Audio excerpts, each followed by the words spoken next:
জুবিনে এনেকুৱা যেতিয়া সমস্যা অসমলৈ আহে, দুৰ্যোগ আহে, তেওঁ সদায় আগতে আগবাঢ়ি যায়। তেওঁ নিজৰ সামৰ্থ্যৰে যি পাৰে কৰিবলৈ চেষ্টা কৰে আৰু তেওঁ সদায় সেইটো বিশ্বাসী যে ৰাইজে যিহেতু স্বীকৃতি দি পৰিচয় দি শিল্পীক প্ৰতিষ্ঠা কৰে, গতিকে শিল্পীসকল ৰাইজৰ লগত সদায় থাকিব লাগে, তেওঁলোকৰ বিপদৰ সময়ত, তেওঁলোকৰ বেয়া সময়ত, ভাল সময়ত, সকলো সময়তে।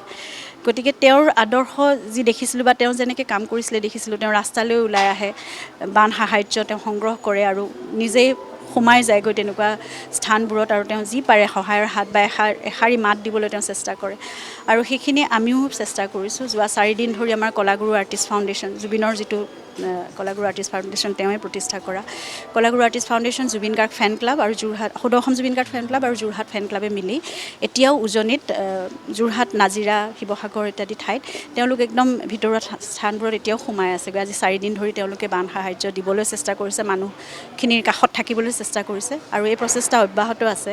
আমি ভাবিছোঁ 1 তাৰিখে যদি পাৰোঁ আমি ৰাস্তালৈ ওলাই আহি আমি কিছু এনেদৰে সাহাৰ্য সামগ্ৰী আমি সংগ্ৰহ কৰিম আৰু আকৌ যাম। আমি 3 বা 4 তাৰিখে আমি পুনৰ যাম। গতিকে সেই আৰু আমি যিখিনি পাৰোঁ আমাৰ সামৰ্থ্যৰে, আমাৰ সাধ্য অনুসৰি আমি কৰিবলৈ চেষ্টা কৰিছোঁ।